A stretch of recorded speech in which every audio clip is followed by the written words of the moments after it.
اگلا سوال ہے کہ درود ابراہیمی میں آل ابراہیم پر جو درود پڑھا جاتا ہے آخر اس سے کیا مراد ہے؟ کیونکہ عموماً یہودیوں کی جانب سے بھی مسلمانوں پر یہ طنز کی جاتی ہے کہ ہم بنی اسرائیل ہی آل ابراہیم ہیں اور ہم پر درود پڑھے بغیر تم لوگوں کی نماز نہیں ہوتی۔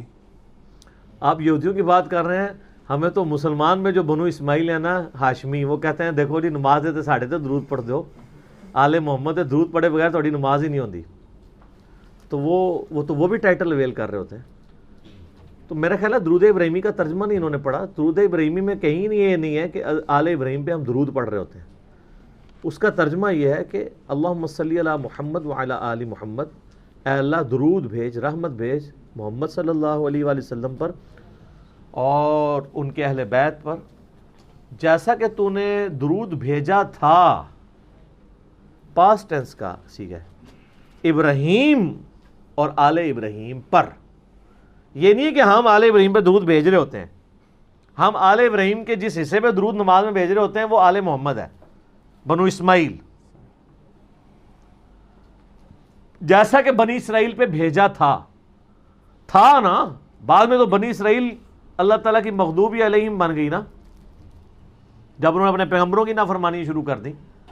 تھے وہ تو قرآن میں ہے یا بنی اسرائیل اذکروا نعمتی التی انعمت علیکم وانی فضلتکم علی العالمین،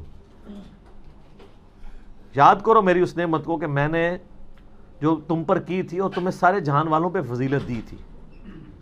تو بنی اسرائیل بڑی لاڈلی تھی، 3 کتابیں آئیں، تورات، زبور، انجیل، ہزاروں پیغمبر آئے، بعد میں جب برگشتہ ہوئے دین سے تو پھر ضربت علیہم الذلہ والمسکنہ، ذلت اور مسکنت ان کا مقدر بن گئی۔ اب اللہ تعالیٰ نے بنو اسماعیل کو قیامت تک کے لیے چنا ہے، تو ہم یہ درود ابراہیمی میں یہودیوں پہ درود نہیں بھیج رہے ہوتے، بلکہ اس کا ترجمہ ہے جیسا کہ بھیجا تھا۔ تو سر جو یہودیوں کے بزرگ تھے، ہم تو ان کو علیہ السلام کہتے ہیں، رضی اللہ عنہ کہتے ہیں، حضرت عیسیٰ یہودی تھے، یہودیوں نسل تھے نا، ان پیغمبروں کی ہم عزت کرتے ہیں۔ حضرت داؤد علیہ السلام، حضرت سلیمان علیہ السلام سب یہودیوں نسل تھے، ان کے جو صحابہ تھے ہم ان کی عزت کرتے ہیں۔ لیکن اگر وہ کہتے ہیں آج کے یہودیوں پہ ہم درود پڑھ رہے ہیں تو ان پہ پڑھ نہیں رہے، ہم کہہ رہے ہیں جیسا کہ اے اللہ تو نے ان پر درود بھیجا تھا۔ اور درود کیا تھا کہ اللہ تعالیٰ نے بنو اسرائیل کو چنا تھا، ان پہ اپنی رحمت کی تھی، ان میں پیغمبر بھیجے، کتابیں بھیجی، من و سلوہ ان کو جنتی خوراکیں کھلائیں۔ آج تک اس کے اثرات باقی ہے، دیکھ لیں یہودی بڑے خوبصورت ہوتے ہیں، ان کے باوجداد نے جنتی خوراکیں کھائی ہوئی ہیں۔ جس طرح آپ کے پیر جو ہیں وہ اچھی خوراکیں کھاتے ہیں، اے سی میں رہتے ہیں تو وہ بھی بڑے خوبصورت ہوتے ہیں، چٹی چمڑی ہوتی ہے۔ تو اس طریقے سے یعنی اثرات تو ہوتے ہیں۔ تو یہ ہم ان کے اوپر درود نہیں بھیج رہے ہوتے، بلکہ ایک پاسٹ ٹینس کے صیغے کا ذکر کر رہے ہوتے ہیں۔ ٹھیک ہو گیا؟ اچھا، اس میں سے وہ افضلیت والا ایشو بھی نکالتے ہیں ایک، کیا کہ جی آل ابراہیم جو ہے افضل ہے، اسی لیے اس کا ذکر آیا کہ اس طرح سے درود پڑھیں جیسے آل ابراہیم پر درود پڑھا۔ تو اس کے لیے پھکی ان سے لے لیں ہم سے کہ ان کو کہیں کہ اس طریقے پہ اگر یہ بات مان لی جائے تو کرسچنس کے لیے ہم کہیں گے، وہ بنو اسرائیل ہے نا، کہ اللہ تعالیٰ نے کہا کہ عیسیٰ کی مثل حضرت آدم کی مثل ہے اللہ کے نزدیک، جی، تو پھر کیا وہ کہیں گے کہ حضرت آدم علیہ السلام حضرت عیسیٰ سے افضل ہیں کہ ان کی مثال کے طور پہ بیان کیا جا رہا ہے؟ اس میں افضلیت غیر افضلیت کا ذکر نہیں ہو رہا، بلکہ اس مماثلت کا ذکر ہو رہا ہے کہ جیسا کہ ان کو تو نے نوازا تھا ان کو بھی نواز۔ یہ نہیں ہے کہ جتنا ان کو نوازا تھا ان کو نواز۔ اب اس میں کئی چیزیں جو امت محمدیہ میں ٹرانسفر نہیں بھی ہوئی، مثلا بنو اسماعیل کو اللہ نے نبوت سے نہیں نوازا نبی صلی اللہ علیہ وسلم کے بعد، بنی اسرائیل پہ آل ابراہیم پہ تو نبی آتے گئے، یہ دروازہ تو بین ہو گیا نا۔ لیکن ایک فضیلت ایسی دی کہ بنو اسرائیل کی جو نبوت تھی، ان کے جو پیغمبر تھے وہ وقت کے لیے اور ایک قوم کے لیے ہوتے تھے۔ بنو اسماعیل کے پیغمبر کو اللہ تعالیٰ نے پوری جہان والوں کے لیے بنایا اور قیامت تک کے لیے بنایا۔ تو جیسا کہ اس میں بات فضیلت کی ہو رہی ہے، اس کی انٹینسٹی کی نہیں ہو رہی، اس کی فارمز کی یا موڈز کی یا کیٹیگرائزیشن کی بات نہیں ہو رہی ہے۔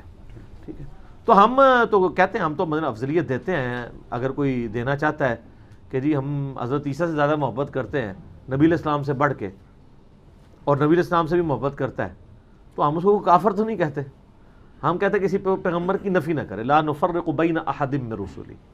ٹھیک ہے، اگر کرسچن کہتا ہے کہ میں محمد رسول اللہ کو بھی مانتا ہوں لیکن میری زیادہ عقیدت حضرت عیسیٰ کے ساتھ ہے، دین وٹ، کیا فرق پڑ جائے گا؟ یہاں تو سنی شیعہ حضرت علی و بکر کی محبت کے اوپر لڑ رہے ہیں، اس سے کیا دین کو فرق پڑتا ہے؟ اس سے بھی نہیں کوئی فرق پڑتا، اس سے بھی کوئی فرق نہیں پڑتا اس حوالے سے۔ باقی یہ ٹھیک ہے کہ نبی علیہ السلام نے کہا ہے کہ تم مومن کامل نہیں ہوگے جب تک سب سے بڑھ کر نہ ہو جاؤں، ٹھیک ہے؟ تو اگر کوئی کسی میں کسی حوالے سے کمزوری پائی جاتی ہے، ویسے کلیم تو کوئی نہیں کرے گا کمزوری پائی جاتی ہے، پریکٹیکلی تو سارے مسلمانوں کے دل میں رسول اللہ کی جو محبت ہے نا وہ دنیا کی محبتوں سے کم ہی ہے، کیونکہ جب ہمیں چوز کرنے کی باری آتی ہے نا تو ہم رسول اللہ کی محبت میں گلے پھاڑ کے نعرے تو لگا سکتے ہیں گستاخانہ کارٹونز کے اوپر، داڑھی نہیں رکھ سکتے۔ داڑھی رکھنے سے ہمیں کون سی چیز مانے ہوتی ہے؟ محبت کا تقاضا ہے۔ آج تک یہ جو نوجوان شیشے توڑ رہے ہیں، کسی نوجوان نے آ کے اعلانیہ نیت کی ہے کہ تم نے رسول اللہ کے کارٹون بنائے صلی اللہ علیہ وآلہ وسلم اور ان کی مبارک داڑھی میں بم دکھایا تو میں داڑھی کر آج سے پہلے نہیں رکھی تھی، میں ہوں رکھتا جے، چلو آ جاؤ نال ہی ٹھوس۔ تو یہ جذباتی ڈاکٹرائن دکھتی ہے، علمی ڈاکٹرائن ذرا مشکل کام ہے، ٹھیک ہوگا۔